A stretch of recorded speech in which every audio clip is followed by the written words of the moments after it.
Sorry for that several-month-long break, boys and girls, but a lot of things got in the way between books, such as my job at Taco Bell, which I no longer work at, starting up college again at South Hill School of Business and Technology in Altoona, finally getting around to watching some movies I need to watch, picking up Night Stalkers, which I still need to finish, playing games like Final Fantasy IX and The Legend of Dragoon, and moving into my own place back in October. But I'm back to the Meg series, and as you can tell, we're looking at the fourth book in the series, Hell's Aquarium, published in 2009, 12 years after the original. But first, movie news. A few more people were cast, including Rainn Wilson, Jessica McNamee, Ruby Rose, and Li Bingbing has replaced Fan Bingbing. Last name, what are they, sisters? And if you're thinking Jess McNamee is going to be Maggie, well, I don't blame you, but you're wrong, she's going to be Celeste. Sounds like they're sort of mixing up plot elements and characters from the first two books. I guess they figured they'd do that in case the first movie doesn't do so hot. Fingers crossed that it does. And as for a release date, it was originally going to be in March 2008, but was pushed up to August 2018, and principal photography began on August 29th, 2017 in New Zealand. That place seems to be a popular place to make movies. Lord of the Rings, The Hobbit, Chronicles of Narnia, most recently Ghost in the Shell, and a few others, I'm sure. At this point, filming has moved to China. Also, compared to the other books, this is the biggest thus far in terms of page length. Oh, sure, the Trench and Primal Waters are fat, but that's because they're shorter books in terms of actual height, and they clock in around 430 and 460 pages respectively. Hell's Aquarium is a taller, skinnier book that clocks in at around 500 pages. Night Stalkers is around 350 pages, but I'm sure the paperback will be about as thick as Hell's Aquarium, if not thicker. And just for shits and giggles, here's the complete works of H.P. Lovecraft. Okay, enough about that. Let's open this book and see what we've gotten ourselves into. So, it's the Mid-Cretaceous with Hesperornis, Ziphicanthus, Tylosaurus... Oh, wait. Sorry, wrong Hell's Aquarium. We open up in the Panthalassa Sea, an ancient sea located deep beneath the Philippine Sea Plate. Remember Scarface? No, not that Scarface. Michael Maron's pet megalodon from the last book? He's moved in down here and is hunting another prehistoric fish called Lizictus. Time for nerdism. Lizictus is one of the largest bony fish that ever lived. It was a filter feeder that lived during the late Jurassic and was usually preyed upon by Liopleurodon, a large pliosaur. The BBC miniseries Walking with Dinosaurs depicted Liopleurodon at nearly 90 feet long, but they were really about 30 feet long. Lizictus was somewhere close to 50 or 60 feet long, making them, as I said, one of the largest bony fish that ever lived. Bet you didn't learn that watching the Magic School Bus, huh? P.S. I fucking love that show. Don't anyone go dissing the Frizz. And one of these fish is on Scarface's menu. But what Scarface doesn't know that he himself is on someone's menu. So while he's distracted with seafood... Surprise, motherfucker! What was that? I'll get back to you. In the meantime, let's meet up with Jonas and Danielle Taylor, who are at the airport waiting for David to come back from college in Florida. Now here's when we come across a bit of an oversight. The book says it's been 4 years since the events of Primal Waters, and yet here's Danny at 24 years old and David at 21. Let's remember that in the last book the kids were 17 and 14 respectively, with Danny having a birthday halfway through. So using some first grade level math, we can figure out it's actually been 7 years since Primal Waters and now in universe. Whoops. And of course, as soon as David gets in the car, Dad starts telling him about you should be doing this in college, considering he's been getting calls from the football coach at David's school, and it's made Jonas nostalgic for his time at Penn State. Oh, did I forget that at certain points Jonas seems like a slight self-insert Mr. Alton? Because the author is a Philadelphia native who studied at Penn State, the University of Delaware, and Temple. So yes, Steve Alton was from Philadelphia, born and raised. No, what David really wants to do is work with the sharks. Yes, I said sharks, as in plural. At the end of the last book, it was stated that Angel was pregnant with a litter of pups, and she gave birth to 3 shortly after, with 2 more following sometime later. With 6 Megs in the lagoon, they've had to section it off, one section for Angel and a smaller section for the pups. The problem is that 2 of the pups, named Bella and Lizzie, are incredibly aggressive and dominant, subduing the other 3, and all 5 can tell when mommy's nearby. Remember, adult Megs eat younger Megs to prevent any kind of territorial dispute. But anyway, the lagoon's business is booming thanks to the sharks, but this has also attracted a lot of negative attention from a rogue PETA-like group called Release Animals to the Wild, RAW for short. You know, PETA's bad, but I don't think I've ever heard of them vandalizing people's property like slashing their tires. Doesn't mean it doesn't happen, of course. The security guards at the gate aren't doing anything, and according to one, the cops were here a little while ago to break up the crowd and arrest a few of the protesters, but as we all know, you can't keep a dumb protester down for long. Jonas and crew make it into the lagoon in one piece, and as Jonas and David go up to visit Terry, Danny goes out to start the evening show. Yeah, besides working at the local news station, she's now also the Meg feeding show MC. Things seem to be going the way they're supposed to, but two of Angel's handlers have somehow managed to fall into the water, and Angel is making a beeline straight for them.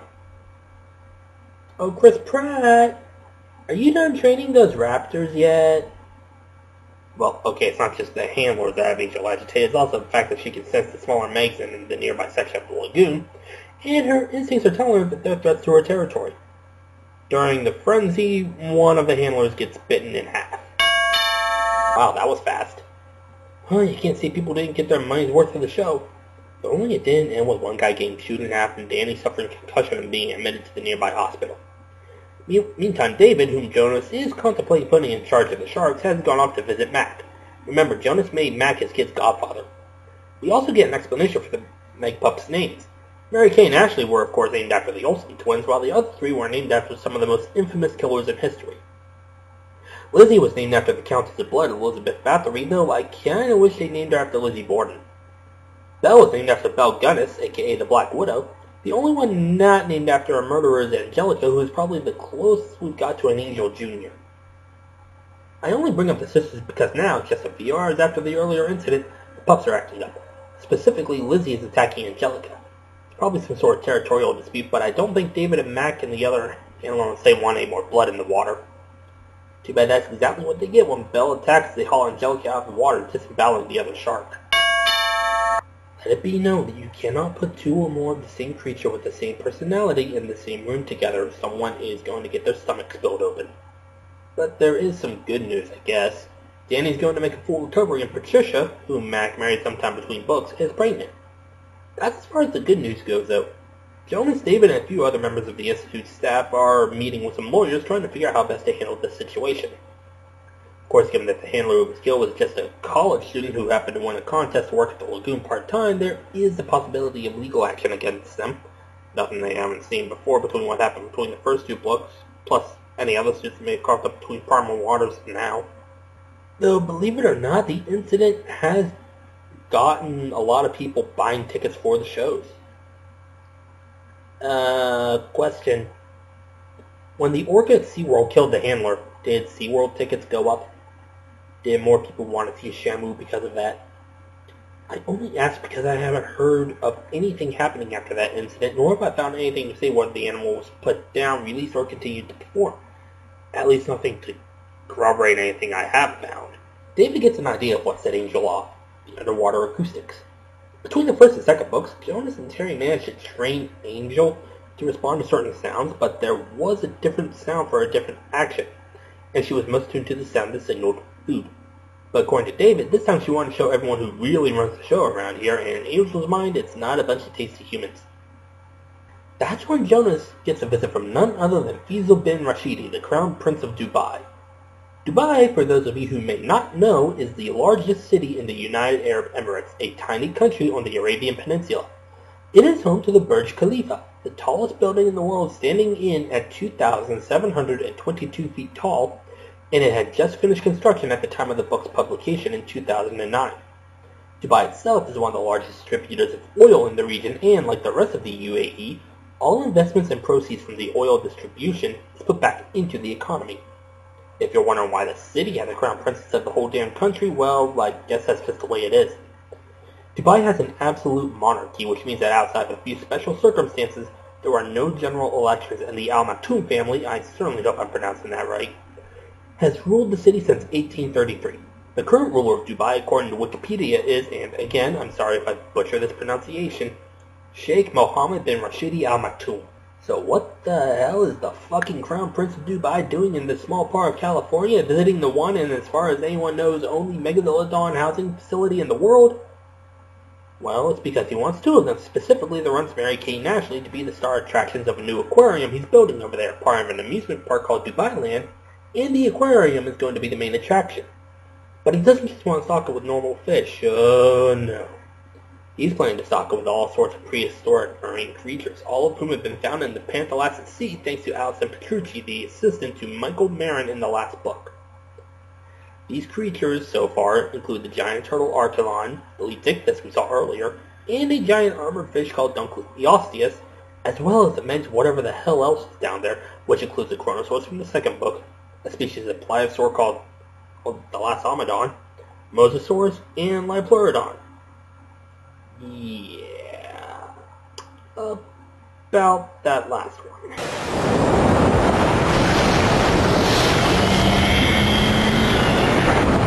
You really sure you want one of those prints? Oh, and the kicker? The artist who drew the pictures Jonas is looking at now was in fact Michael Marin. That bastard. Jonas and Matt go off to talk in private and decide that maybe it would be best to sell some of the pups to the prints. So they agree, and they show Jonas and Max some more of Marin's research, which includes a satellite image of the Philippine Sea plate explaining about the Panthelastic Sea, which is hidden beneath the plate. A few moments later, Mac and the rest of the Arabian consorts leave, leaving Jonas alone with the prince, who had been going by an alias this entire time. That alias didn't get past Jonas, though, who recognized the guy from the State Department photos. Their discussion goes from purchasing the Meg pups at $5 million apiece to also purchasing 12 of the Institute's new submersibles called manta rays. Gee, I wonder why. And employing a number of the Institute staff at Dubai Land. Jonas is still a little reluctant, even though the prince said that he wants to run to Mary Kay and Ashley rather than the twins, and would also like to see Angel, but Jonas does agree to let David show the subs to the prince. So that's where we stand right now, a few days later with David and one of the Meg handlers performing an autopsy on Angelica. Yeah, we know she was chewed open by Belle, but that doesn't mean there isn't some dormant disease in the fish. Still don't know why they need all these surgical tools, though. I mean, seriously, they brought a chainsaw, a handsaw, a machete, and a blowtorch. Considering that the fish was already torn open, that seems kind of redundant. Then again, I've never performed an autopsy on a megalodon, or anything for that matter. Unless you want to count dissecting frogs and starfish in biology class. We don't get to see the results, just Angelica cut open and parts of her removed. Gums, eyes, and what's left of her heart and ovaries. Belle didn't leave much inside her. We just cut to several hours and 3 showers later, with David meeting up with the handlers who have been trying in vain to get Angel to come up for hours. Needless to say, the consorts are getting impatient. So David gets an idea. First, power on the underwater acoustics.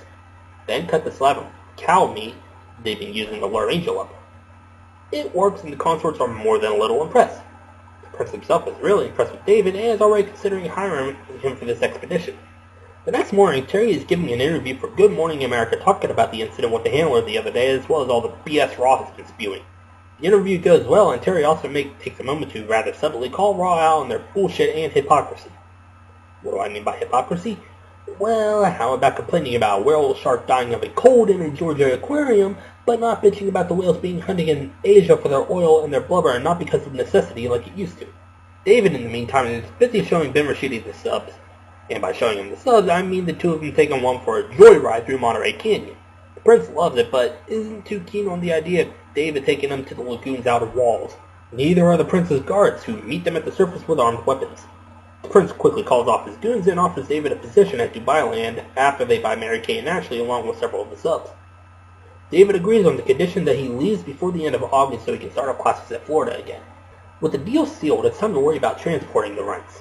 The idea is to lift Mary Kay and Ashley out of a Meg pen and put them into 2 tanks, with a way to move the water over their gills, of course, which will then be loaded onto a cargo plane at C5 Galaxy, with a mid-air refueling so as to avoid a layover in London. That also avoids customs and the runts getting more stressed out than they already are.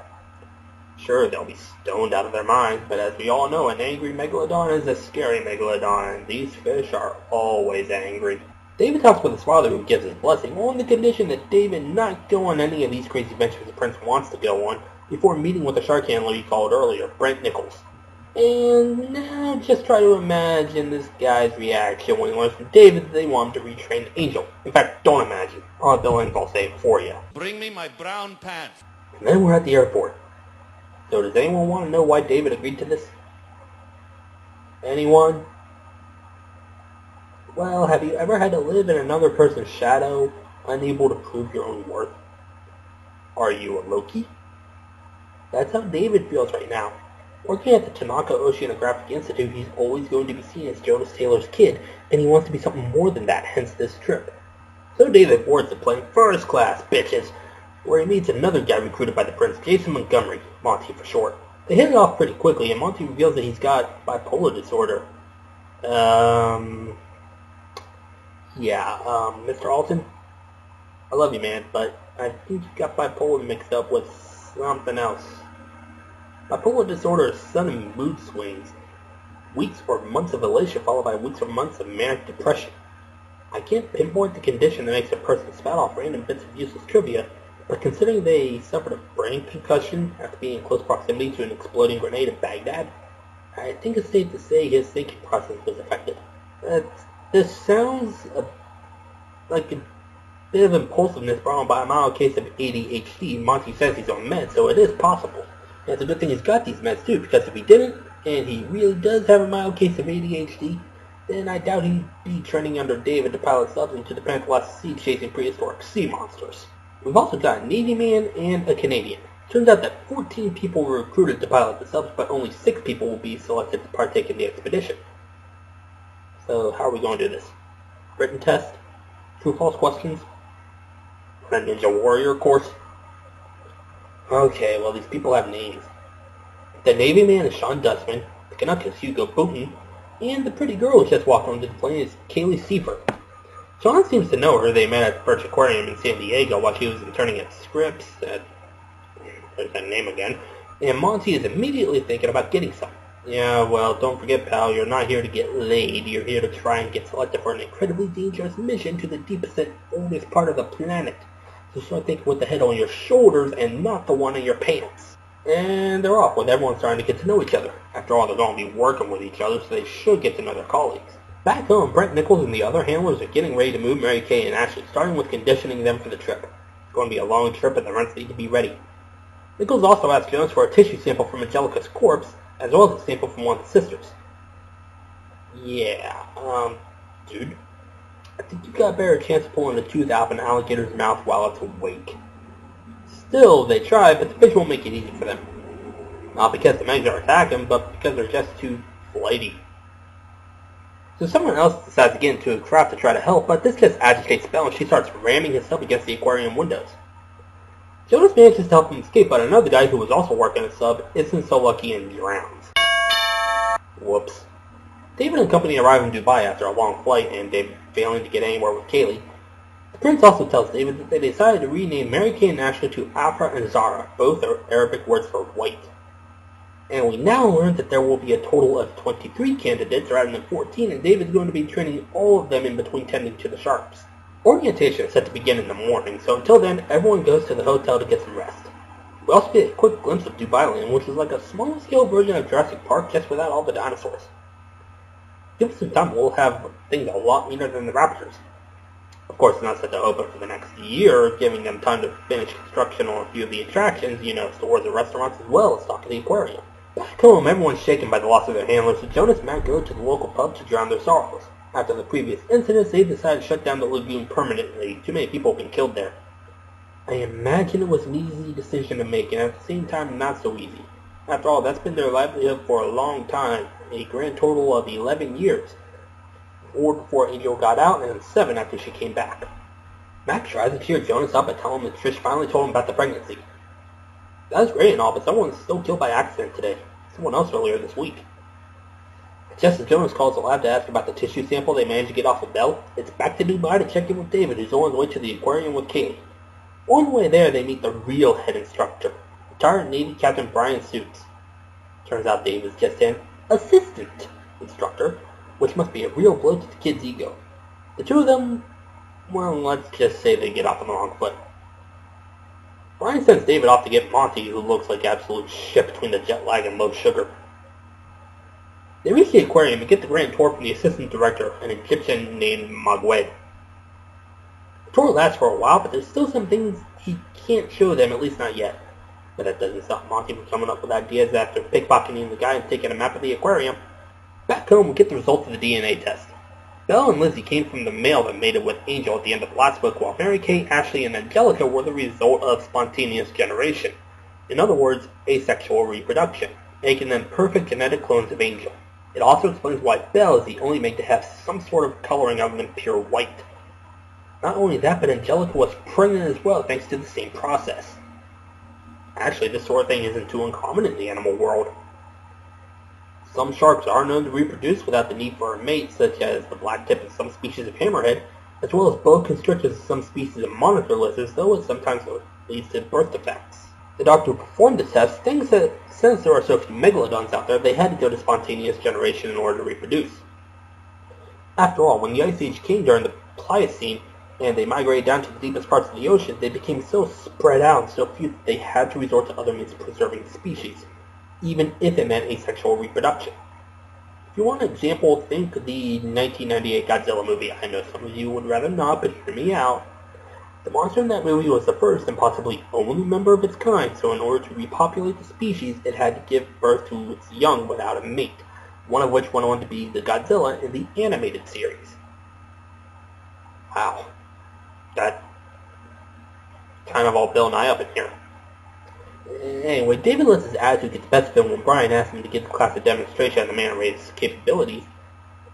But this does impress Ben Rashidi as well as his assistant, the former assistant to Michael Marin, Allison Petrucci.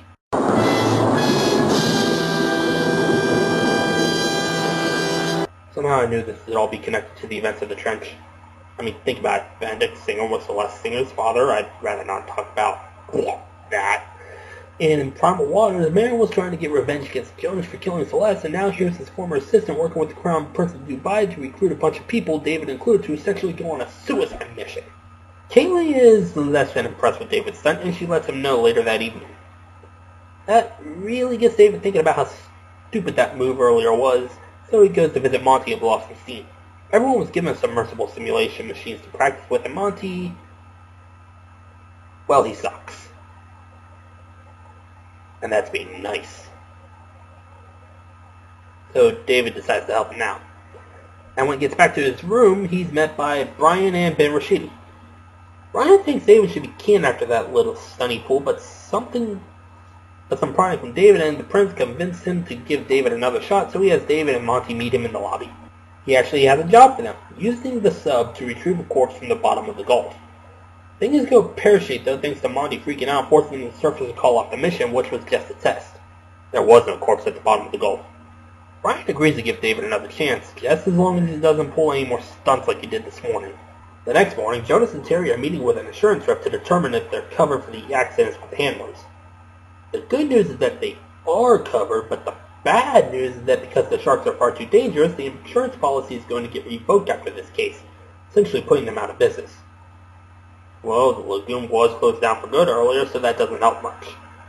The explanation the rep gives them is that since there's no way to control the sharks, there's too much risk in keeping the policy open. Good thing Jonas is already working on a way to control the sharks. Neural implant.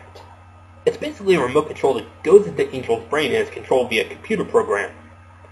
Assuming it works, the rep is willing to renew their policy, but at a pretty high premium, which doesn't sit well with Terry, who threatens to feed the guy to Angel.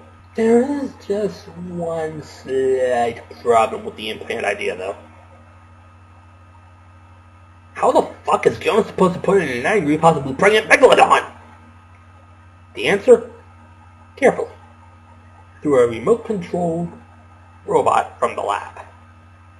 Nichols is confident that it's going to be a quick procedure, about a half hour, give or take, considering that Angel's brain is about the size of a normal person compared to the brain of a regular great white shark, which is only about the size of a man's fist. The idea is that Angel will essentially be a big aquatic version of Pavlov's dog, conditioned to their liking. Back in Dubai, the runs have arrived, but the stress of the transport was too much for them, and it looks like they're dying. Since they had to move them early due to the twins' earlier attack, they weren't able to become acclimated to the tanks used to move them, and they flatlined. David orders the crew to get as many defibrillators as they can, and that works on Ashley, but she eats one of the medics when she comes to. Unfortunately, they weren't able to get to Mary Kate in time, and she dies. Back home, the operation is underway to implant the mind control device into Angel's brain. I imagine something like that would be a simple in and out procedure. Who am I kidding? Angel doesn't want these people anywhere near her, and she lets them know when they get too close to the lagoon gates. So, You can imagine that at least one of these people doing this starts to puss out on them. But they manage to pull themselves together and get to work, starting with pumping Angel full of anesthesia to calm her down. I would say the operation is a success, but Angel wakes up after it's complete and severely injures one of the hidden was by ripping off his legs. He'll live. Barely. Back in Dubai, tryouts are underway. Things aren't looking too good for Kaylee due to her partner Sean just, well, sucking. But she convinces Brian to let her stay on since Sean's the one who needs to work. She convinces Brian to let her try again, this time with David as her partner. Things go much more smoothly this time. Kaylee is reluctant to see if she made the cut or not, at least not until she and David have had some super happy fun times. Come the next morning, she finds out that she did make the cut and tries to persuade David to come with her and not go back to Florida. While Kaylee's in a meeting with the other candidates, she bumps into Brian, who it turns out is a pretty laid-back guy when off the clock, surprisingly enough. Actually, that's true for anyone in a trainer position. They have to be hard and constantly on their trainees when on the job, but once the job is done, even for the day, it's like they're a completely different person. We're also introduced to some of the other candidates, but I'm going to say right now, they're not important. Seriously, you can replace their names with name not important and you wouldn't lose anything. Also, each of the candidates was given an envelope before this meeting. Want to know what was in it? A release form to their next of kin.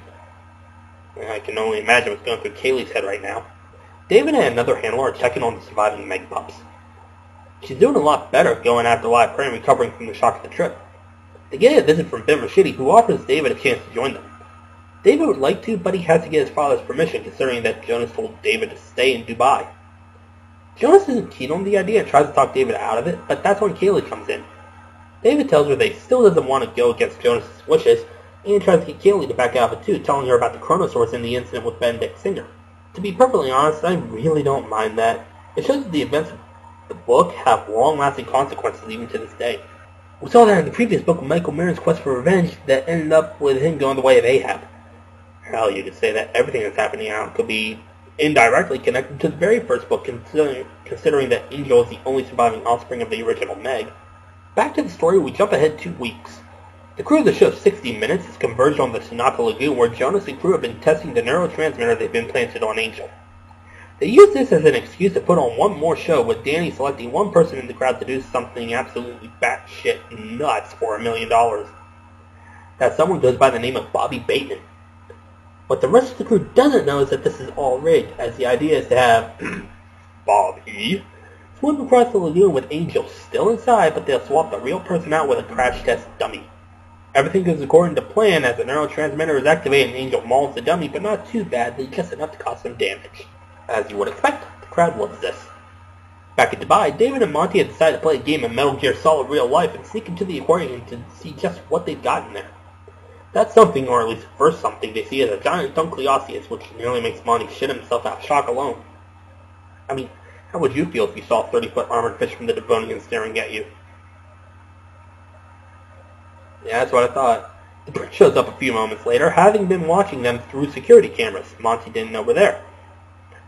He shows them the dunk hunting by tossing the fish a turtle. Now, for those of you who do not know, the Dunkleosteus is a member of the armored fish family known as the placoderms, and the dunks are some of the largest species of those serpent fish. See this beak? It's actually a protrusion of the jawbone, and they slide together like scissors with enough force to slice through even the hardest chainmail. It was actually meant to cut through the armor of other placoderms, and in this case it makes the hard-shelled sea turtle seem like melted butter. The prince uses this demonstration to convince David to join them. This time David agrees, but only on the grounds that he work with Kaylee. Back home, there's another showing, this time in an underground gallery where the visitors can watch Bella and Lizzie, who aren't too keen on the company. How so? Well, let's just say their rampage results in yet again another part of the lagoon being shut down. The risk of having a bunch of angry 40-foot-long fish, I suppose. David and Monty are busy crossing the Pacific in a Russian plane that had been loaned to the Dubai monarchy. After a while, they swap from a plane to a helicopter to finish the trip to a fishing trawler. Dave meets with one of the crew, takes him to see what's left of Elite Thickness. Upon dissecting the fish, they find out that it ate a weird prehistoric shark called Helicorpion, shark with a spiral of teeth for a lower jaw, and ends up accidentally disemboweling the other guy. A few hours later, David's brought to the other ship to visit the prince and Brian, but not before meeting with Kaylee, who tells him about the trip to the Peninsula to Sea and how a few people have thrown in the towel for various reasons. Yeah, I'd say something about them chickening out, but I'd probably do the same thing if I were in their position. While on the ship, he finally meets Allison and confronts her about Marin. You'd think she'd be a bit angry at David's dad for killing Marin, but she could care less, and the guy probably deserved it. Yeah, there's no probably about it, lady. Even after learning what they're after, David's still on board for this job, and he's quick to point out that they're looking in the wrong place. The water they're going fishing is a bit too cold for creatures this large. But it seems that's not the case for the Panthalastic Sea, and somehow long ago, Marin was able to build a fucking laboratory down there. I have so many questions! How did he manage that? Who would be crazy enough to build something like that so far underwater? And, oh, forget it, the guy was a fucking loon. So here's what's going to happen. While most of the remaining teams are going fishing, David and Kaylee are going to go into the lab and retrieve all the information that Marin had compiled on the Panthalassa and its inhabitants. Hey, remember Raw? The PETA knockoff? Yeah, they got the brilliant idea to hire former Bond girl Lana Wood to be a spokeswoman in their crusade to release the remaining Megalodons. And you know what? Jonas is seriously considering it. Besides, Terry's still waiting for that trip to Alaska. Nah, that comes later. Jonas brings the issue up to Mac, who thinks it would be a better idea just to kill the fish. Being perfectly honest, if I were in their position, I'd seriously be considering the second option. Well, it's time for the dive. Things are going pretty smoothly, and they eventually make their way into the Panthalassa. And that's when things stop going smoothly, because Kaylee chooses that time to have a fucking panic attack. Kaylee! Kaylee! It's okay, honey. Just take a puff of that joint, and you'll be good. Her reasons for the panic attack, by the way, water turbulence. What? It's a real thing. They eventually find the lab one, suddenly oversized squid. Jesus Christ, that is one big vampire squid. Shoot! Go away! Go away! You're not going to go away, are you? Fucking real. Oh my god, this squid can talk. Kill it! Okay, all joking aside, this is actually a prehistoric cousin to the modern-day vampire squid, affectionately known as the vampire squid from hell. Let me do a quick Google search, because now I'm curious.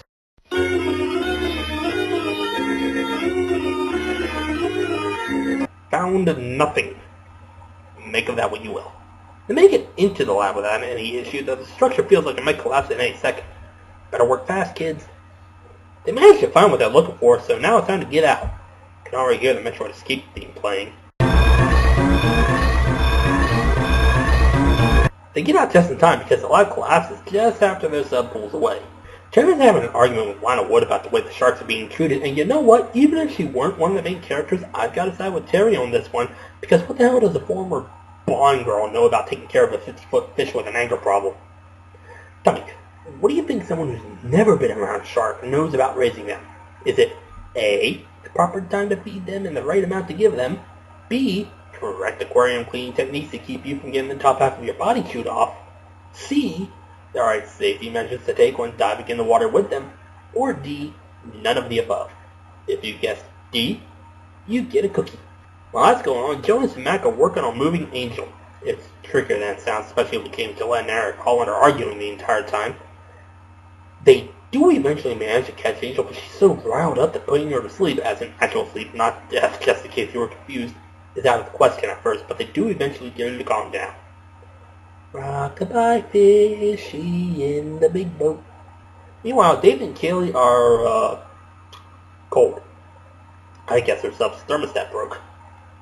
Okay, it didn't actually break, it's just the engine's clogged with sand, so they're not getting a whole lot of power.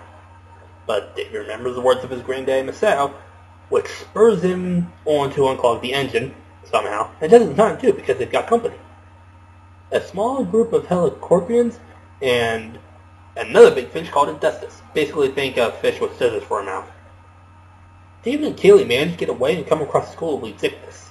One of the other teams is on their dive when they come across an angry Liporodon and, okay, this needs to be addressed. One of these guys is a bit on the,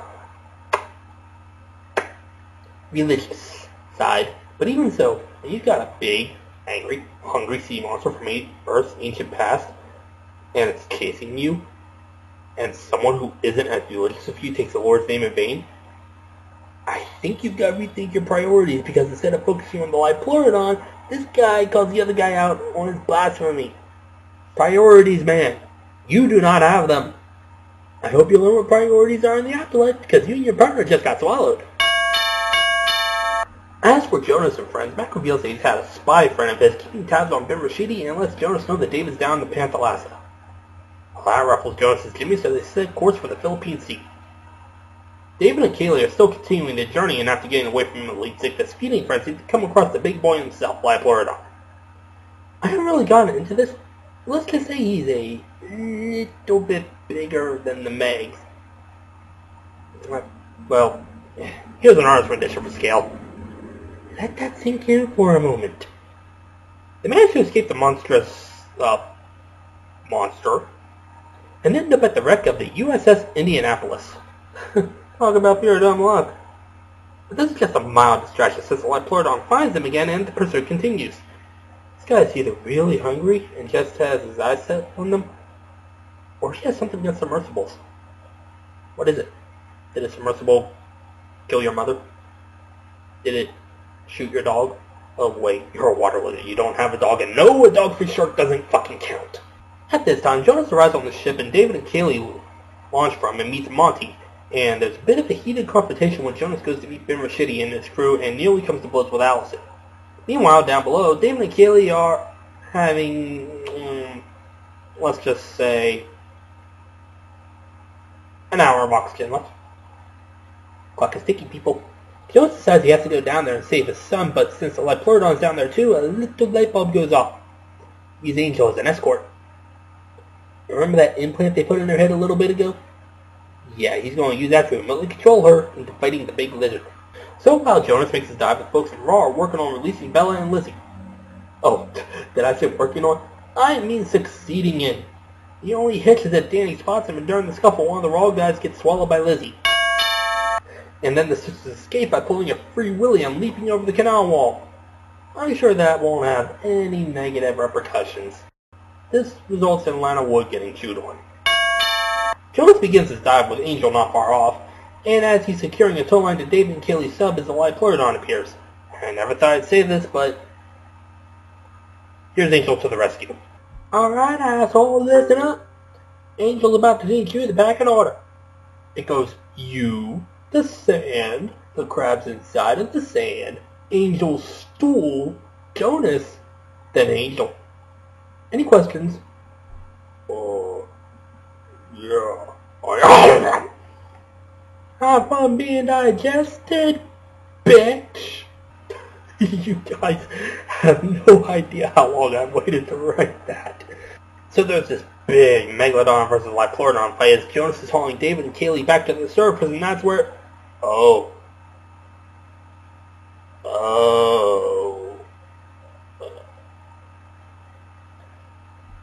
Angel's been, it's in half. Jesus. But, at least David and Kaylee are the Liplorodon just swallowed Kaylee. What the fuck, man? I mean, yeah, I wasn't intentionally going for it, but Jesus fucking Christ, enough already!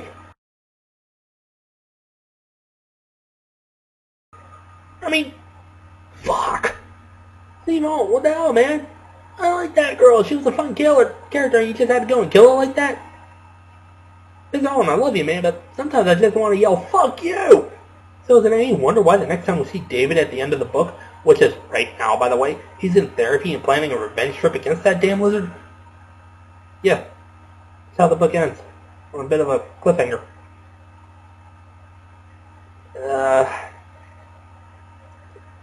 You know how they say an ending can ruin a book or a movie?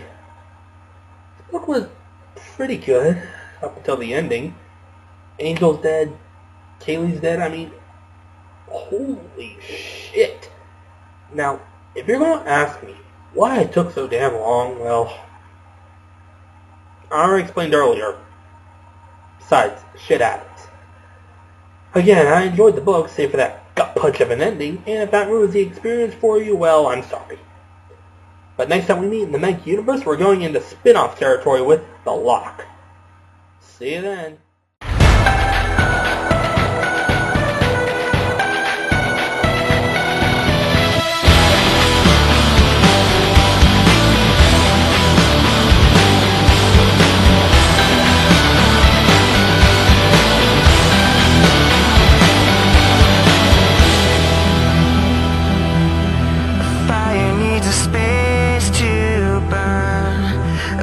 To build a glow. I've heard it said 1,000 times, but now I know that you don't know what you got. Oh, you don't know what you got. No, you don't know what you got until it's gone.